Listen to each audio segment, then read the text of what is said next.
Okay, so open ko lang yung chapter 1. So, may mga chats. So most of you are not yet done with the chapter 1. So okay. So i-extend ko na lang lahat ng activities niyo sa chapter 1. So i-extend ko siya hanggang November 2. So additional 3 days for you to be able to finish those activities. So sa laboratory number 4, wait, napin lang natin. Okay, this one. Download ko lang ulit kasi hindi ko mahanapan. Saan ko siya sinave. Okay, so here's the instruction, blah, blah, blah. Oops, ito ba yun? Lab 4. Sir, laboratory 2. 2?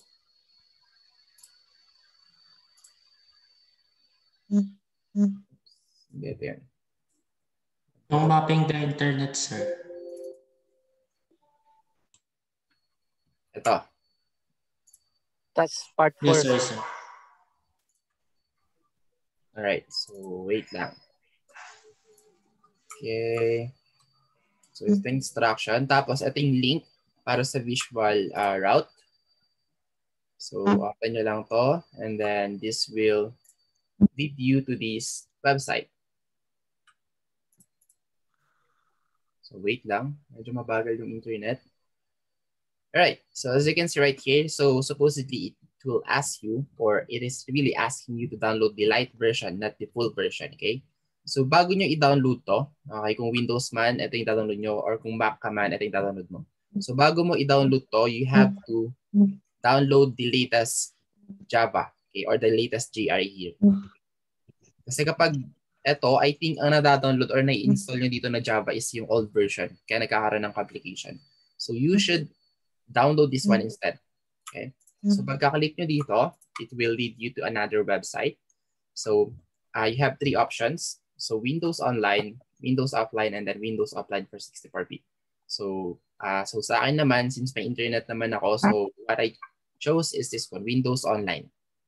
Okay, so ito yung ginawa ko. So ito naman yung working, ito naman yung gumana. So kung may internet ka, ito na lang yung i-click nyo din para siguradong gagana. Okay? And then, kapag katapos nyo i-download and install to, balik na kayo ulit dito. And then download the light version and then install the light version. And then, kapag ka na-install nyo na yun, ito yung installed and working visual route. Okay, so ganito siya. Alright. So I'll leave the exploration to you guys since ito yung task nyo para magawa yung laboratory number 2. Okay.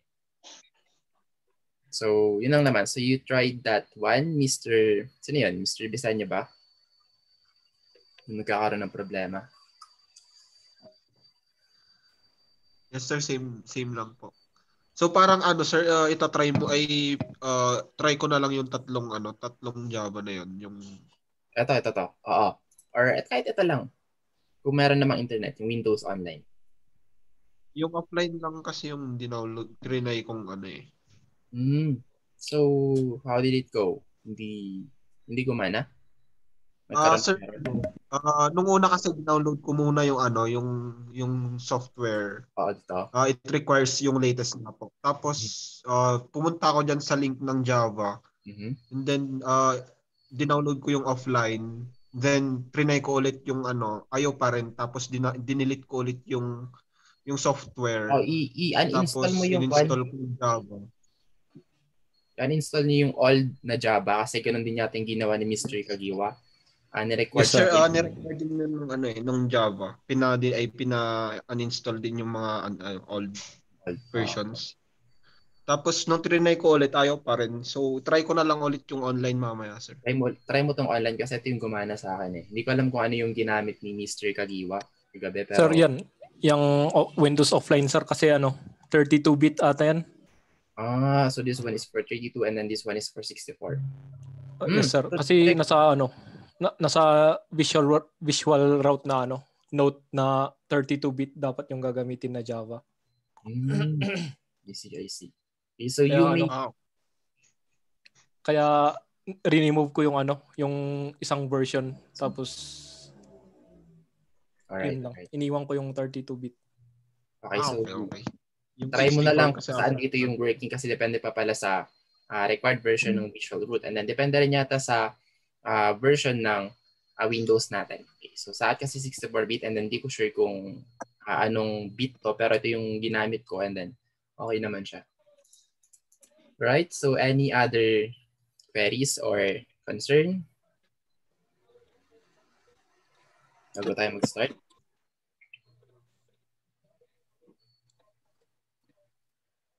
Wala na? So guys, you guys there? Sir. Wala naman, sir. Same problem lang din. Alright. I'll So, try online. wala kasi tayong klase this coming Monday and hindi tayo makakapag-meet. So, i-extend ko na lang hanggang Monday lahat ng activities nyo sa Chapter 1. From Lab 0 to Lab 7 and then including the other activities. Okay, so an extension of another 3 days. And then kung di ako nagkakamali, okay, yung exam yata nyo, yung midterm exam nyo is 5, 6, 7, yung tatlong date na yun. So sobrang bilis. So kung matapos natin ngayon, etong module 2, then maganda. Pero I doubt it kasi medyo madami-dami rin siya. So baka hindi na tayo makapag-meet via Monday. So actually 8 hours yun kasi 4 hours tapos 4 hours pa sa hapon. So ang gagawin ko is i-update ko na lang yung module 2 or yung chapter 2. Kasi yung natapos ko ngayon sa chapter 2 nyo is yung kalahati pa lang. Okay, which is madami na kayong gagawin doon. An additional of, let me see, an additional of 1, 2, 3, 4, 5, 6 activities. And then meron pang 3 doon na laboratory for the chapter 2. So idadagdag ko na lang din ulit yun. So magiging busy talaga kayo this week. So I hope this coming Sunday, pasensya na, pero mas maganda talaga pag natapos nyo na to by Sunday pa lang para at Monday na walang klase, magawa nyo na rin to kagad-agad. Okay, so a lot of activities. Alright. So, okay. So start na tayo. Oops, chapter 1. Yes, sir. Where is my chapter 2?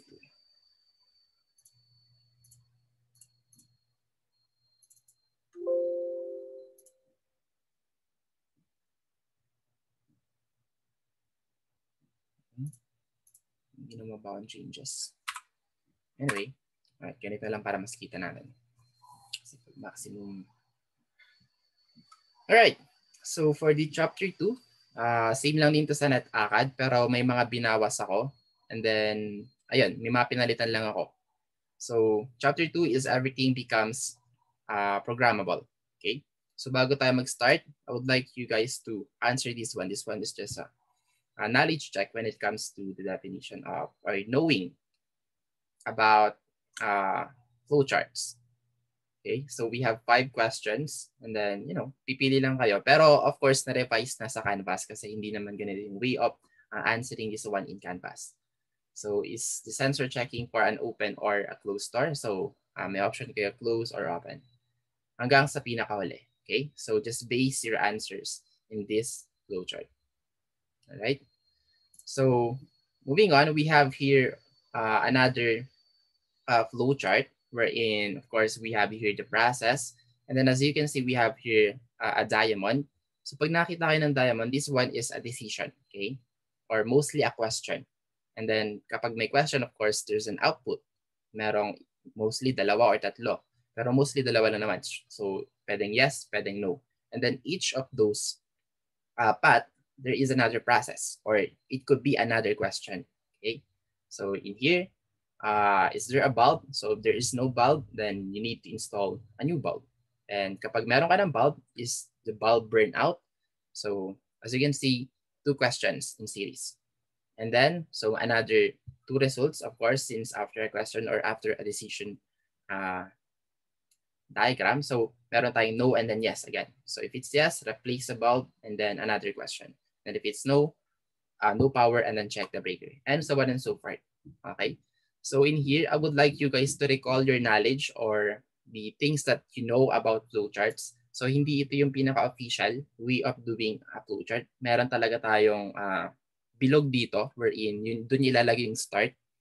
And then meron pa tayong, let's say, connecting wires kung sakaling may katuli pa doon sa iba. Okay, mostly kasi kapag flowchart mahaba-haba, lalo na kapag dating sa mga programs. Okay? So talking about flowcharts, so these are used in many industries including engineering, physical sciences, and computer programming. Okay, so mostly in computer programming. Kasi dito talaga para malaman natin yung workflow ng program natin. Okay?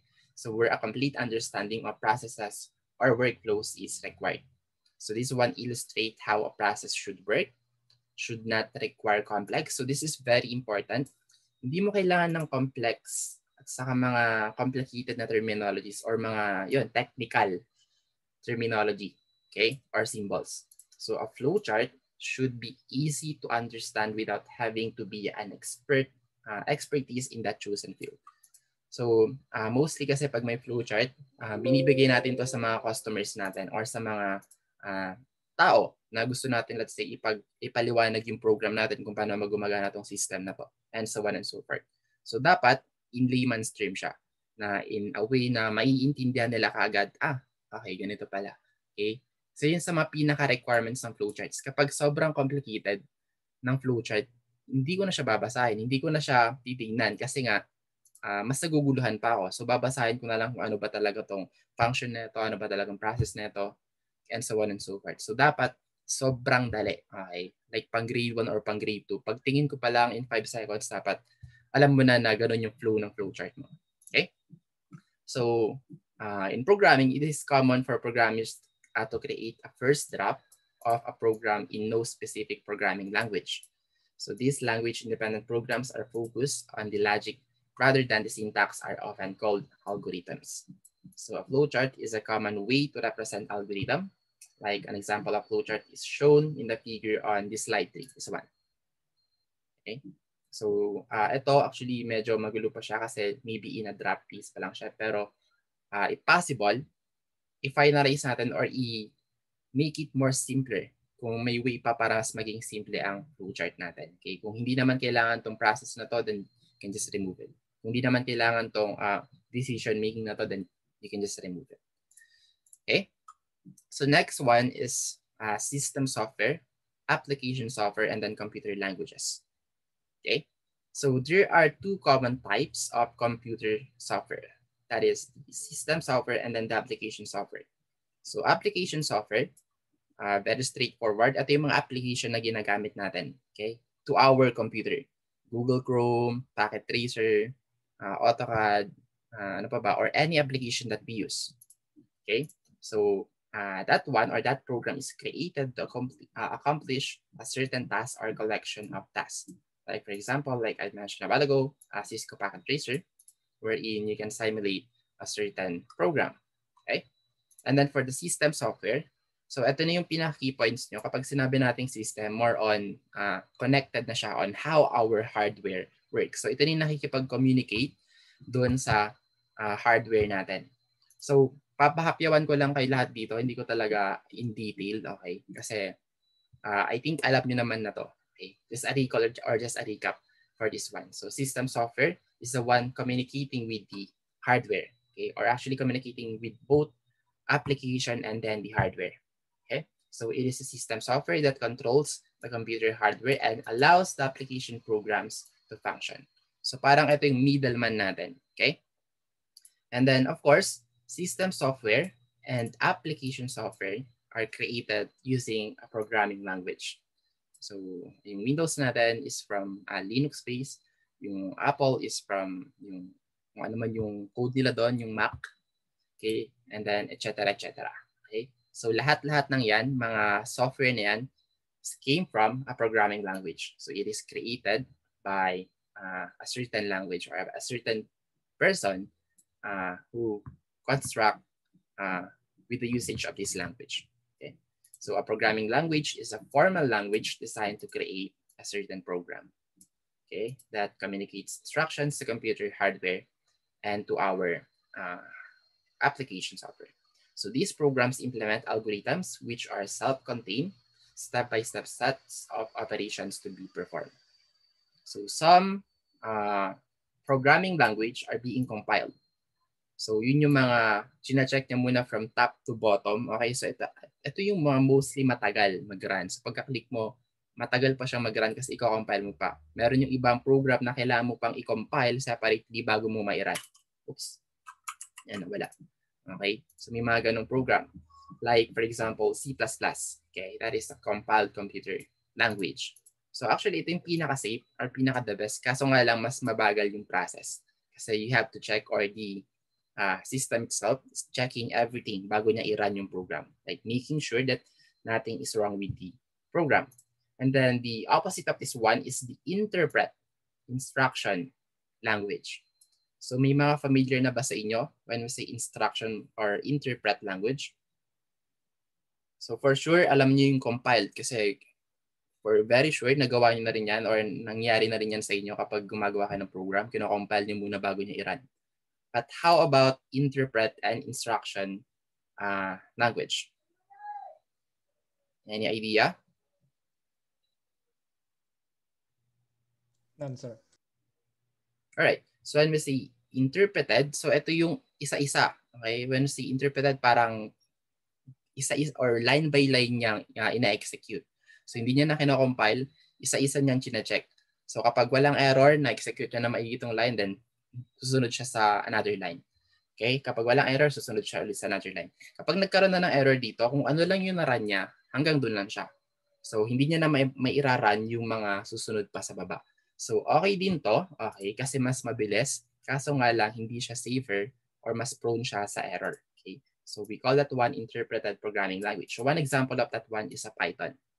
Okay? So as you can see right here, ito hindi na kailangan ng compilation.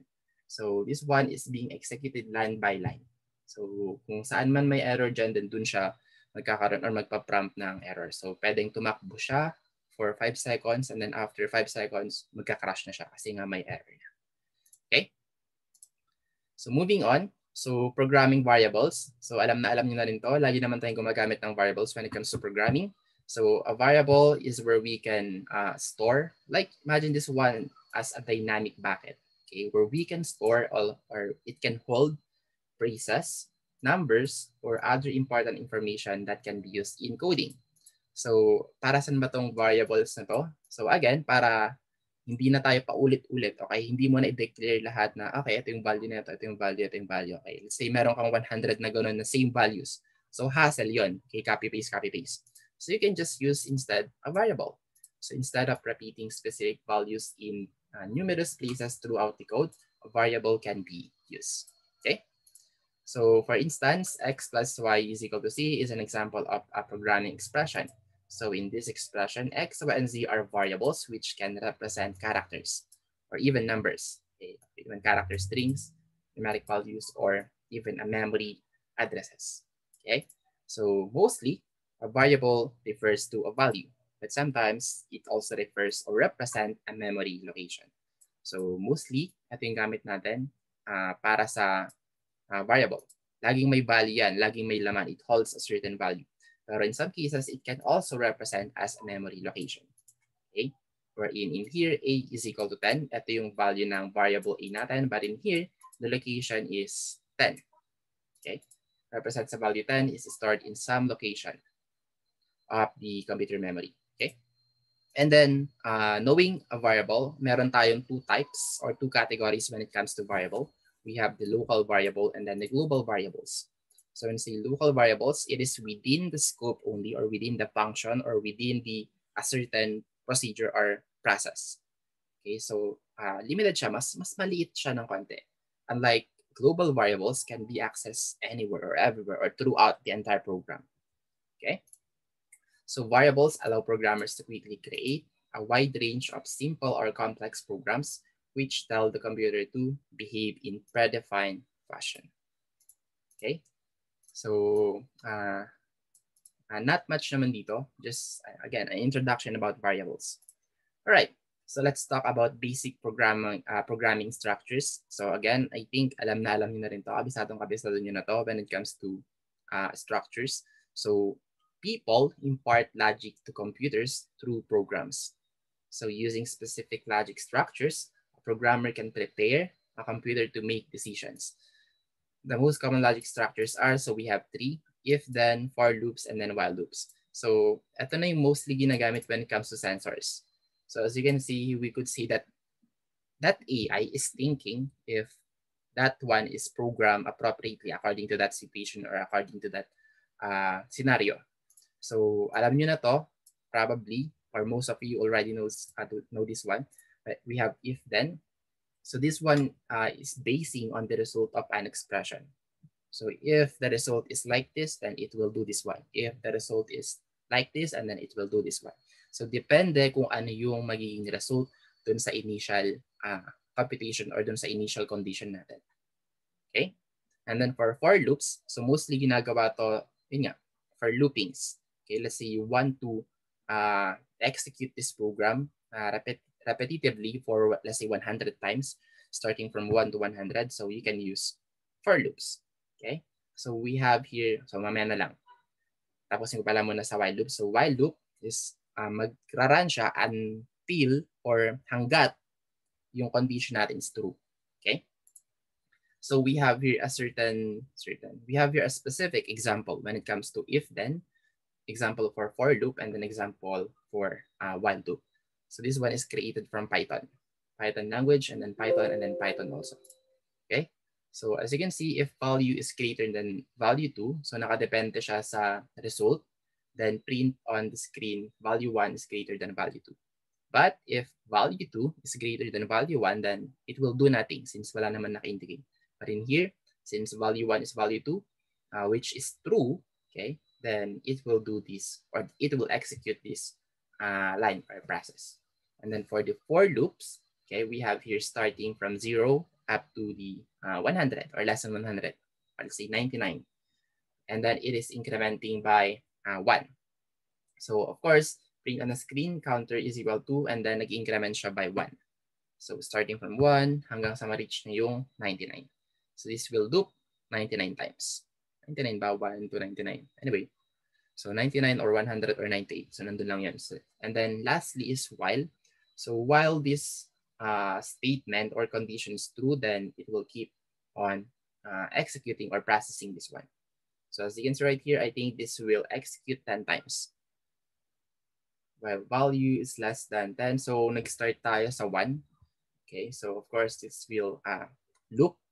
Okay, medyo similar siya sa looping kasi nag-execute siya for how many times. So while this one is true, then it will keep on looping. Right? So bago tayo mag-proceed sa susunod yung activity, okay, do you guys have a question so far or a clarification?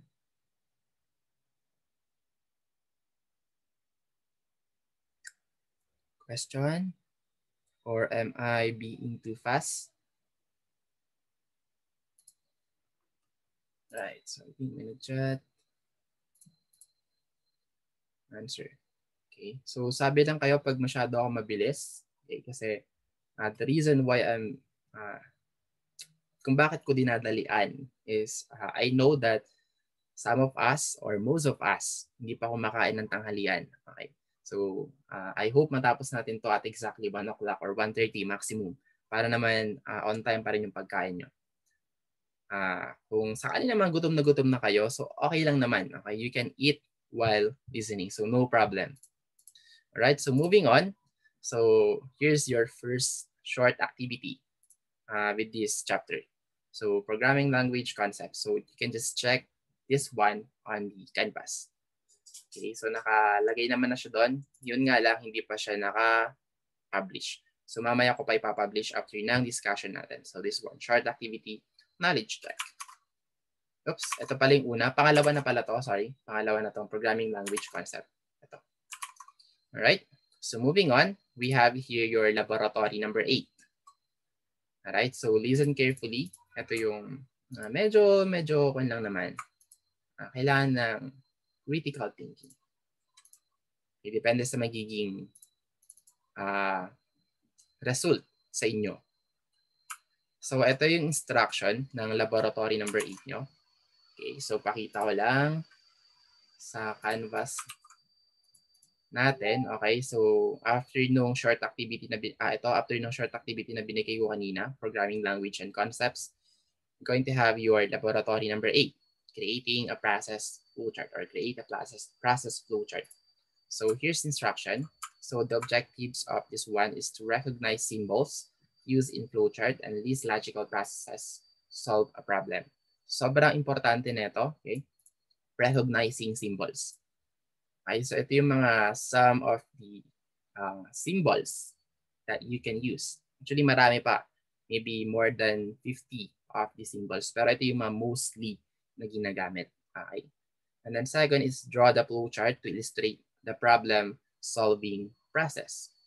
So, iwanan ko na to sa inyo, itong background. Well, anyway, summary lang nito, you can use Microsoft Office products. So, pwede, madali lang naman. Marami namang shapes na available sa Microsoft products natin. Pwede rin LibreOffice. So, I think the creator of this one or the founder of this one is a Filipino. So, LibreOffice. And then you can use Google Docs or any other various web application. So, pinaka-recommended ko talaga is ito. Okay? Yung draw.io. Bakit? Kasi parang siya yung pinaka-kompleto. Okay? Pakita ko lang. So, basically, mag-i-start kayo dito kung hindi ako nagkakamali. Magka-create kayo ng account. And then, yun. After yung maka-create ng account, mag-login lang kayo and then, ito na yung magpapakita. So, you can create a new program. So, piliin nyo lang flowchart. So, marami pang iba kung let's say, kailangan nyo rin sila. So, we have a sequence diagram, which is, I think, magagamit nyo to soon. O kung nagamit nyo man, so, pwede kayo dito, sequence diagram. And then, kung let's say, from the start talaga, from the scratch, so you can use blank diagram, okay? And then, so on and so forth. So, napakarami, or class diagram, okay? So, meron pang business, pang charts, pang cloud, pang engineering, yan, like mga resistors, capacitors. So, actually, parang ito na yung all-in-one, kumbaga. Mapa-architecture ka man, mapa-engineering ka man, mapa-computer engineering ka man, or mapa-businessman ka man, okay? Meron pang maps, okay, napakarami. So, sa basic, ang gagamitin natin is yung flowchart. Okay, so just click that one and then create. Okay, and then meron tayong default na, yun, nagawa na. So, you can always delete that one. Okay, since mag-create ka as a fresh one. So, drag and drop lang naman to so you can explore this one by yourself. So, yung start, tapos yung mga processes, yung mga decisions, and then pwede mo lagyan ng text, of course. Okay, and so on and so forth. And then yung lines na pwede nyong gamitin, okay, like that. And kung let's say vice versa, oops. Yan, and then other process, oops. So yeah, so marami kayong pwedeng gawin dito sa draw.io. So hindi ko lang na-try kung pwede nyo i-save yung work nyo dito. Pero kung hindi nyo man pwedeng i-save, you can always use sleeping tool. Okay? Para ito yung screenshot nyo, yan, ganyan na yan, and then yun ang ipipaste nyo dun sa work nyo. So, simple as it is. Ganun lang. Alright. So, depende naman sa inyo as long as yung symbol is parehas. Ito yung importante kasi yung symbol. So, pag ganito, dapat process siya. Pag ganito, dapat data siya. Pag ganito, dapat decision siya. And so on and so forth. Okay, and then one more thing nga pala is ito, very important to, off-page connector. Kung sakaling hindi siya nagkasya dito, okay, and then nakat na dito sa pangalawa, ito na yung continuation. So, kailangan meron kang off-page connector. Hindi yung itutuloy yung line sa baba. Okay. So, ito yung dapat yung gamitin, off-page connector. Alright, so start na tayo. Scenario, you are required to develop a systematic process to find a predetermined number. Okay. So the process developed is represented in a flowchart. So using the flowchart, we can check and verify the logical process toward the problem. So ito yung pinaka-first step na kailangan nyo gawin. Of course, kailangan nyo ng kahit anong application. And then list the logical steps required to solve a problem. So meron tayong, ito yung mga parang step-by-step condition kung paano nyo gagawin yung flowchart nyo. Okay, so iiwanan ko na to sa inyo. Bale, straightforward naman siya, napaka-straightforward. And meron tayong some questions on what are things that will happen. So, can the process catch if the number the player has chosen 0 or 1 to 8? So, take note, this is like a game wherein you're going to determine, okay, the determine the number that is being chosen by the player or the other person. So why or why not? And then explain. So if 0 or 1 to 8 cannot be cut, so what should you do to correct it? And then part 2, so draw the flowchart. So use appropriate flowchart symbols for each function. Okay, so actually, itong draw the flowchart, so i-guide naman kayo step by step. So don't worry. Actually, hindi pa kayo mag-iisip gaano. Dito kayo mag-iisip sa result. Dito sa flowchart, parang libre na to, parang bonus nyo na kumbaga. Okay? Yun. Andiyan na yung step by step kung paano yung gagawin. Use an oval symbol to start and then yung question or yung mga dapat or mga instruction na kailangan ilagay. Okay, B, C, D, E, ito yung pagkuha ng average and then yung initial value, lowest, and then the highest value is 1 to 8 and then the many times or the seconds that the program or the system guess the number of the player. And then of course, ito pinapaliwanag lang sa inyo, this is one is a decision, is this correct? If it's no, what will happen? If it's yes, what will happen? And then yeah, ibang-iba pa. And then ito yung pinaka-complete, okay? So draw the complete flowchart. So I would like you guys to recreate this one. So take note, recreate. Okay, hindi kayo mag-create on your own. So just recreate this one using pwedeng ito, draw.io or any other application that you can use. Okay? So ito yung initial start and then please think of a number, integer number between 0 and 1 to 8. So as I said, again, recreate, wala na kayong babaguhin. Kaya nasabi ko, bonus. Okay? So, gayahin nyo lang yan. And then kung papansin niyo gumamit tayo ng off-page connector kasi nga hindi na kasya sa baba. So, yung katuloy na ito is, ito na. Okay. Makikita nyo man. And then we have here a connector. Itong bilog na ito is a connector. And then ito na yung pinaka-complete na flowchart. So, all you need to do is recreate this one with the use of another application. So, ito kasi, hindi ko alam kung anong application ginamit dito. Pero, ibang-iba naman yung interface niya dito. So you can use this one, okay? Take a screenshot or crop this one using snipping tool. And then paste it on the part 2. Okay, so palitan nyo lang to with the use of your own created flowchart. And then, of course, after nun, meron ulit tayong question or follow-up question. So we have here the reflection. What is the significance of testing t is equal to 6? And then where should the test for the numbers 0 and 1 to 8 be placed?